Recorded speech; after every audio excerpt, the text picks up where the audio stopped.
RS football ഫാമിന്റെ പുതിയ വീഡിയോയിലേക്ക് എല്ലാ മാന്യപ്രേക്ഷകർക്കും സ്വാഗതം. നമ്മൾ ഇന്ന് സംസാരിക്കാൻ പോകുന്നു ഫ്രഞ്ച് വിപ്ലവത്തെ കുറിച്ചാണ്. 2026 വേൾഡ് കപ്പ് ഫൈനലിൽ അർജന്റീനയെ പരാജയപ്പെടുത്തിയ ഫ്രഞ്ചിന്റെ പോരാളികൾ, കാളക്കൂറ്റന്മാര്, വേൾഡ് കപ്പ് വീണ്ടും രണ്ടാമത്തെ വേൾഡ് കപ്പ് അവർ ചുംബിച്ചിരിക്കുകയാണ്. 2010 ശേഷം അവര് വേൾഡ് കപ്പ് വീണ്ടും നെറുകയിലെത്തിരിക്കുകയാണ്. സ്പെയിനിന്റെ ഒരു യുവ തലമുറ എന്ന് തന്നെ പറയാൻ പറ്റും.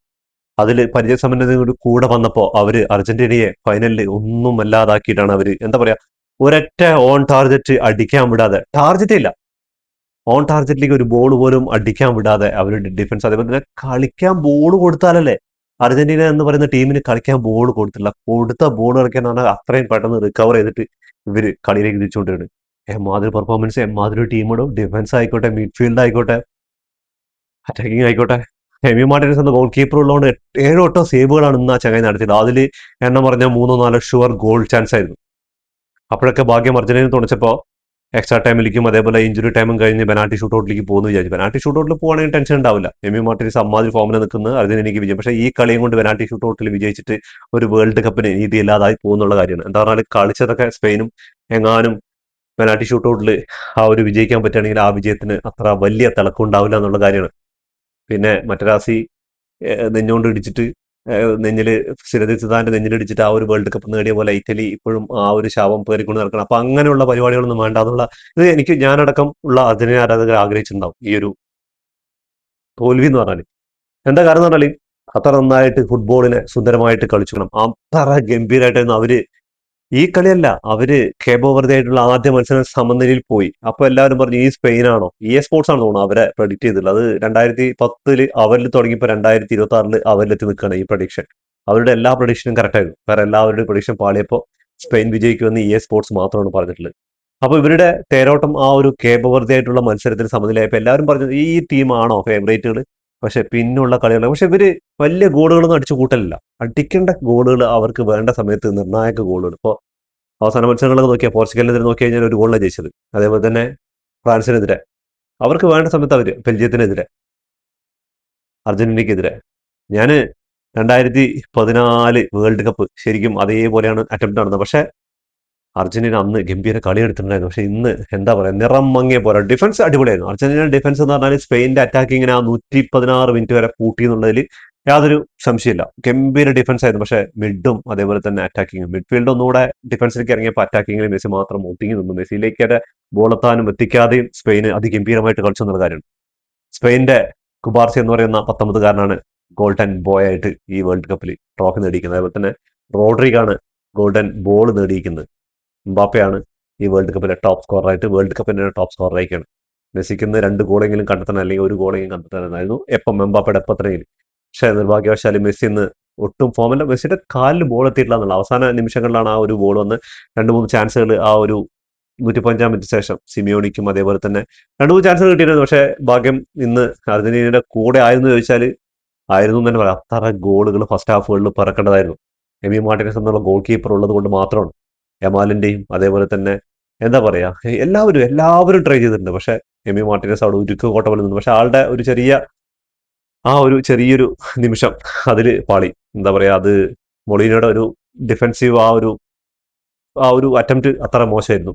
അതിൽ ഫെറാൻ ടോറസ് ഷാർക്ക് അറ്റാക്കിൽ അർജന്റീന ഈ വേൾഡ് കപ്പിൽ നിന്ന് ഫൈനലിൽ പരാജയപ്പെട്ട് കണ്ണീരോടെ മടങ്ങുകയാണ്. പക്ഷെ അത്ര വലിയ സങ്കടവും കാര്യങ്ങളൊന്നും പ്ലേയേഴ്സിന്റെ, മെസ്സിയൊക്കെ കരയുന്നുണ്ടായിരുന്നു. പക്ഷെ എന്താ പറഞ്ഞാൽ അത്രമാത്രം കളിച്ചിട്ടില്ല. പിന്നെ സങ്കടപ്പെടാനല്ല, കളിച്ച് തോക്കുകയാണ് പറഞ്ഞ സങ്കടം ഉണ്ടാവും.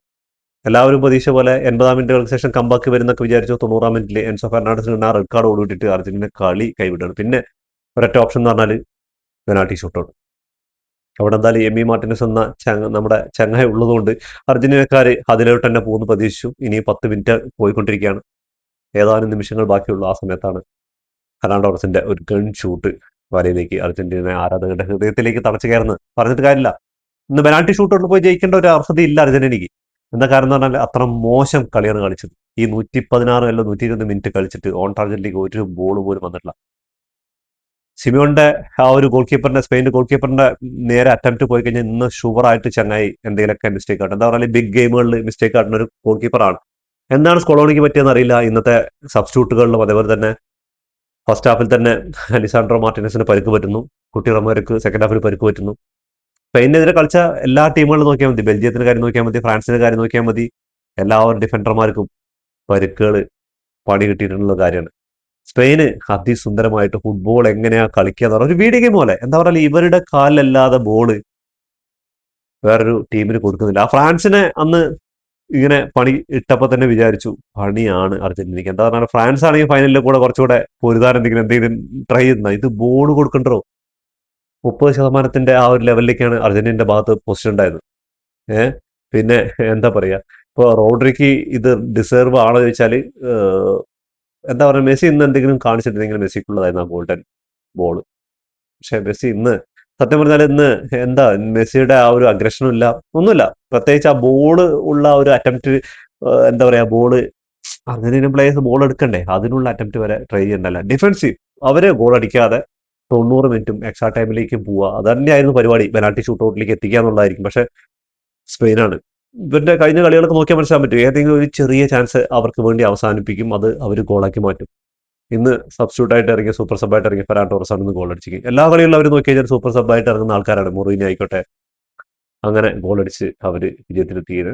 അപ്പൊ ഈ സീസണിൽ എന്തായാലും ബാലൻഡിയർ മിക്കവാറും റോഡ്രിക്കാണോ അതോ യമാലിനാണോ എന്നുള്ള കാര്യത്തിലാണ് ഇനി ഡൗട്ട്. എന്താ പറഞ്ഞാൽ വേൾഡ് കപ്പ് നേടിയ ഒരു രാജ്യത്തിന് വേണ്ടി വേൾഡ് കപ്പ് നേടുന്ന പറഞ്ഞാൽ അത് ബാലൻഡിയറിന് ഏറ്റവും മുൻഗണനയിൽ നിൽക്കുന്നതാണ്. യമാലിന്റെ കാര്യം നോക്കുകയാണെങ്കിൽ ആള് സ്പാനിഷ് ലീഗ് സ്വന്തമാക്കിയിട്ടുണ്ട്, അതേപോലെ തന്നെ സൂപ്പർ കോപ്പ അതും സ്വന്തമാക്കിയിട്ടുണ്ട്. റോഡ്രിയുടെ കാര്യം നോക്കുകയാണെങ്കിൽ വേൾഡ് കപ്പ് മാത്രമേ ഉള്ളൂ ആൾക്ക്. അവിടെ FA കപ്പോ ഏതൊരു കപ്പിലാണ് സിറ്റി മുത്തമിട്ടിരിക്കുന്നത്, അവിടെ ഇംഗ്ലീഷ് പ്രീമിയർ ലീഗ് പോയിട്ടുള്ള കാര്യം അറിയാലോ. അപ്പൊ എന്തായാലും എന്റെ ഒരു അഭിപ്രായത്തിൽ യമാലിന് തന്നെയായിരിക്കും ഈ സീസണിൽ ഈ ഒരു ബാലൻഡിയർ അർഹത എന്നുള്ള കാര്യത്തിൽ സംശയമൊന്നുമില്ല. ഇനി എന്താ പറയാ, ആളുടെ ഗോളും അസിസ്റ്റും കാര്യങ്ങളൊക്കെ നോക്കി കഴിഞ്ഞാൽ എന്തായാലും റോഡ്രിയേക്കാൾ ഒരു പിടി മുന്നിൽ തന്നെ യമാല്. അപ്പൊ മിക്കവാറും യമാല് തന്നെ. അപ്പൊ നിങ്ങളുടെ അഭിപ്രായങ്ങൾ കമന്റ് ബോക്സിൽ ചെയ്തിരിക്കുക. ഈ റോഡ്രി ഈ ഒരു ഗോൾഡൻ ബോളിന് അർഹനാണെന്ന് കമന്റ് ബോക്സിൽ കമന്റ് ചെയ്യുക. എന്താ പറഞ്ഞാല് ഈ ഒരു വേൾഡ് കപ്പിൽ ഈ ഒരു ഫൈനലിൽ വരെ എത്തിച്ചതിൽ നിർണായക പങ്കുവഹിച്ചത് അർജന്റീനയ്ക്ക് വേണ്ടി മെസ്സിയാന്നുള്ള കാര്യം സംശയമൊന്നുമില്ല. 8ഓളം ഗോളുകളും 4ഓളം അസിസ്റ്റുകളും നേടിയിട്ട് ഗംഭീര ഫോമിലാണ് കളിച്ചിട്ടുള്ളത്. അപ്പോൾ പക്ഷേ ഫൈനലിലെ ആ ഒരൊറ്റ പെർഫോമൻസ് ആണ് ചിലപ്പോൾ ഈ ഒരു അവാർഡിൽ തിരുത്തലുണ്ടായതെന്ന് വിചാരിക്കുന്നു. അപ്പൊ എന്തായാലും കുറെ പേര് പറഞ്ഞിട്ടുണ്ടായിരുന്നു ഫിഫ ബോയ് അർജന്റീനയ്ക്ക് ഈ വർഷം ഉറപ്പാണ് കപ്പ്. എന്താ ഫിഫ കളിച്ചൂടെ? ഇതൊക്കെ വെറുതെ നിങ്ങളിങ്ങനെ വിമർശകർ ഇങ്ങനെ ഉണ്ടാക്കുന്ന. അങ്ങനെയാണെങ്കിൽ ഇന്ന് അർജന്റീന സ്പെയിനിനെ സിമ്പിൾ ആയിട്ട് പൊട്ടിച്ചിട്ട് ആ റെഡ് കാർഡിന്റെ ആവശ്യമൊക്കെ ഉണ്ടോ എൻസോ ഫെർണാണ്ടസിന് കൊടുക്കേണ്ട? ആ ഒരു റഫറിയുടെ ഫസ്റ്റത്തെ അറ്റംപ്റ്റ് എന്താ പറഞ്ഞാല് ഇതിനേക്കാളും സ്പെയിനിന്റെ യമീൻ യമാലൊക്കെ നിലത്ത് കിടന്നിട്ട് ഫൗളിന് വേണ്ടിയിട്ട് അപ്പീൽ ചെയ്തിട്ടുണ്ടായിരുന്നു. അപ്പോഴൊന്നും ഇല്ലാത്ത ഇത് എൻസോ ഫെർണാണ്ടസിനെതിരെ ആ ഒരു ഫസ്റ്റത്തെ യെല്ലോ കാർഡ് കൊടുക്കുന്നത്. ആ യെല്ലോ കാർഡും അടുത്ത ഒരു യെല്ലോ കാർഡും കൂടി കിട്ടിയിട്ടാണ് ഇവർക്ക് രണ്ട് യെല്ലോ കാർഡ് കിട്ടി റെഡ് കാർഡ് ആവുന്നത്. അതോടുകൂടി കളി ഏകദേശം കഴിഞ്ഞു. പിന്നെ അർജന്റീനയുടെ ഭയങ്കര മോശം ഫൗളിങ് കാര്യങ്ങളൊക്കെ എന്താ പറഞ്ഞാൽ അവരെ ഫ്രസ്ട്രേഷൻ ആക്കി കളിപ്പിക്കുക. അത് ഇംഗ്ലണ്ടിനെതിരെ വിജയിച്ചു, പക്ഷേ സ്പെയിനാണ് അവര് ബോളിനെ ഹോൾഡ് ചെയ്തിട്ട് കളിക്കാൻ നല്ല കഴിവുള്ള ടീമാണ്. അപ്പൊ ആ ബോള് അവരുടെ നിന്ന് തട്ടിപ്പറിച്ചിട്ട് അവരുടെ കയ്യിൽ നിന്ന് ഹോൾഡ് ചെയ്തിട്ട് ബോൾ നമ്മൾ സ്വന്തം ഇതിൽ ഹോൾഡ് ചെയ്ത് വെക്കണമായിരുന്നു. പക്ഷെ അതിന് അർജന്റീനയ്ക്ക് കഴിഞ്ഞില്ല, അർജന്റീന പരാജയപ്പെട്ടു. സ്പെയിനിന്റെ സ്ക്വാഡ് സെലക്ട് ചെയ്ത സമയത്ത് 8ഓളം ബാഴ്സലോണ പ്ലേയേഴ്സ് ആണ്. അപ്പൊ ബാഴ്സലോണ എന്താണ് കഴിഞ്ഞ 2 സീസണിൽ കളിച്ചുകൊണ്ടിരുന്ന ആ ഒരു കളിയാണ്. പക്ഷെ ഗോൾ അടിക്കാൻ അവിടെ റഫീനിയെ പോലെയും അതേപോലെ തന്നെ എന്താ പറയാ ലെവൻഡോസ്കിയെ പോലെ ഒന്നും ആളില്ലാത്തതുകൊണ്ട് മാത്രമാണ്. അല്ലെങ്കിൽ ഇതിൽ കൂടുതൽ ഗോളുകൾ അവർ അടിച്ചിട്ടുണ്ടാവും. യമാലിന്റെ ഇമ്പാക്ട് പറഞ്ഞാൽ വലിയ ഇമ്പാക്ട് ആണ്. പെട്രോ പോറോ, അതേപോലെ തന്നെ കുക്കറല, അവരുടെ മിഡ്ഫീൽഡ് നോക്കി കഴിഞ്ഞാൽ ഒയർസബാല് അറ്റാക്കിങ്ങിൽ, അതേപോലെ തന്നെ മിഡ്ഫീൽഡ് നോക്കി കഴിഞ്ഞാൽ ഓൽമോ, അവരുടെ ഡിഫൻസ് എല്ലാം കംപ്ലീറ്റ് ഒരു ടീം. അവർക്ക് എപ്പോഴും ഒരു കുറവ് എന്ന് പറയുന്ന പരിപാടിയില്ല. അതുകൊണ്ട് തന്നെയാണ് അവർ ലോക ചാമ്പ്യന്മാരായിരിക്കുന്നത്. കംപ്ലീറ്റ് ഡൊമിനേറ്റ് പറഞ്ഞാൽ അമ്മാതിരി ഡൊമിനേറ്റ്. നമുക്ക് സ്റ്റാറ്റസ് നോക്കി കഴിഞ്ഞാൽ അറിയാൻ പറ്റും. 20 ഷോട്ടുകളാണ് എടുത്തിട്ടുള്ളത്, അതിൽ 11 ഓൺ ടാർഗറ്റ് ആണ്. അപ്പോൾ 10 സേവ് ചെയ്തിട്ടുണ്ട് എമി മാർട്ടിനസ് എന്ന് പറയുന്ന ആ ഒരു അർജന്റീന ഗോൾ കീപ്പർ. അല്ലെങ്കിൽ ഫസ്റ്റ് ഹാഫിൽ തന്നെ ചിലപ്പോൾ 1-2 ഗോൾ കിട്ടിയിട്ടുള്ള വലിയൊരു തോൽവി അർജന്റീന അർഹിച്ചിട്ടുണ്ടാവും. അതിൽ നിന്നൊക്കെ രക്ഷപ്പെട്ടു തന്നെ പറയാൻ പറ്റും. അർജന്റീന ഭാഗത്ത് നോക്കുകയാണെങ്കിൽ 3 ഷോട്ട് എടുത്തിട്ടുള്ളത്, അതിൽ ഓൺ ടാർഗറ്റിലേക്ക് ഒരു ഷോട്ട് പോലും ഇല്ല എന്നുള്ള കാര്യമാണ്. അതിന് വാൾ പൊസിഷൻ ആ ഒരു ഭാഗത്തേക്ക് എത്തിയിട്ടില്ല എന്നുള്ളത് തന്നെയാണ്. അവസാനം ആ ഒരു ഗോൾ കിട്ടിയ ശേഷം അർജന്റീന കളിക്കുന്നുള്ള കാര്യമാണ്. പക്ഷെ ഗോൾ ഇത്രയും വൈകി കിട്ടുമ്പോൾ തിരിച്ചടിക്കാനുള്ള ആ ഒരു ടൈമും കുറവാന്നുള്ള കാര്യമാണ്. ഇത് മറ്റുള്ള ടീമുകളെ പോലെയുള്ള ടീമല്ല. ഇവർ ബോൾ കിട്ടിക്കഴിഞ്ഞാൽ കൺട്രോളിൽ വയ്ക്കുന്നുള്ള കാര്യത്തിൽ വലിയ മുന്നിൽ നിൽക്കണം. 68% പൊസിഷൻ ഉണ്ടായിരുന്നു സ്പെയിന്റെ ഭാഗത്ത്, അവിടെ 32% മാത്രമേ ഉണ്ടായിരുന്നുള്ളൂ. 803 പാസുകൾ കംപ്ലീറ്റ് ചെയ്യുന്നുണ്ട് ഈ കളിയിൽ. 445 പാസുകൾ മാത്രം, പകുതി പാസുകൾ മാത്രം അർജന്റീനയുടെ കാലിലുണ്ടായിരുന്നുള്ളൂ. 90% പാസിംഗ് അക്യുറസി ഉണ്ടായിരുന്നു, അവിടെ 78% ഉണ്ടായിരുന്നുള്ളൂ. 21 ഫൗളുകളും 24 ഫൗളുകളും. 2 ടീമുകളും മോശമല്ല ഫൗളുകൾ, നല്ല ഫൗളുകൾ വന്നിട്ടുണ്ട്. അതേപോലെ തന്നെ യെല്ലോ കാർഡ് നോക്കണേ 5 എണ്ണം. അതിൽ റഫറിയുടെ ഭാഗത്ത് നോക്കി കഴിഞ്ഞാൽ എനിക്ക് ചെറിയ ഒരു ഇതുണ്ടായിരുന്നു. യെല്ലോ കാർഡുകൾ അർജന്റീന 5 എണ്ണം അർഹിച്ചാണ്, ഇല്ലാന്ന് പറയുന്നില്ല. പക്ഷെ ഈ ഭാഗത്ത് ഒരു യെല്ലോ കാർഡ് പോലും കൊടുത്തിട്ടുണ്ടായിരുന്നില്ല. അതേപോലെ തന്നെ റെഡ് കാർഡുകൾ നോക്കുകയാണെങ്കിൽ ഒരെണ്ണം അവിടെ എൻസോ ഫെർണാണ്ടസിന് കഴിഞ്ഞ വേൾഡ് കപ്പിന്റെ ഏറ്റവും പ്രായം കുറഞ്ഞ താരത്തിനുള്ള അവാർഡ് കിട്ടിയതായിരുന്നു ഈ സീസണിൽ വേൾഡ് കപ്പിന്റെ ഫൈനലിൽ തന്നെ. അതുപോലെ തന്നെ ഫസ്റ്റ് യെല്ലോ കാർഡ് അർഹിച്ചാണെന്ന് ചോദിച്ചാൽ എൻ്റെ ഒരു അഭിപ്രായത്തിൽ അത് ഒരൊറ്റ ആവശ്യമില്ലാത്ത യെല്ലോ കാർഡായിരുന്നു. പിന്നെ പറഞ്ഞിട്ട് കാര്യമില്ല, ഇന്നത്തെ ദിവസം അതാണ്. കോർണേഴ്സ് നോക്കുകയാണെങ്കിൽ 9 കോർണേഴ്സ് വിൻ ചെയ്തപ്പോൾ ഇവിടെ 4 കോർണേഴ്സ് മാത്രമേ വിൻ ചെയ്തിട്ടുള്ളൂ. അങ്ങനെ സ്പെയിന് വേൾഡ് ചാമ്പ്യന്മാരായിക്കാണ്. ബാക്ക് ടു ബാക്ക് എന്ന് പറയാൻ പറഞ്ഞാൽ 2010 ശേഷം അവര് രണ്ടാമത്തെ വേൾഡ് ചാമ്പ്യന്മാരായിക്കാണ്. അങ്ങനെ രണ്ടാമത്തെ ബാക്ക് ടു ബാക്ക് ചാമ്പ്യന്മാരാവാന്നുള്ള അർജന്റീനയുടെ മോഹം ഇവിടെ അവസാനിച്ചിരിക്കുകയാണ്. ഇനി ഒരു വേൾഡ് കപ്പിനായി കാത്തിരിക്കാം. ലയണൽ മെസ്സി ഇനി ഉണ്ടാവോ ഇല്ല എന്നുള്ള അത് വേറെ തന്നെയാണ്. പക്ഷെ നമുക്ക് നല്ലൊരു എന്താ പറയാ ഒരു വേൾഡ് കപ്പ് സമ്മാനിച്ചിട്ടാണ് മിഷിഹ ഈ വേൾഡ് കപ്പിൽ നിന്ന് ഇവിടെ പറഞ്ഞത്.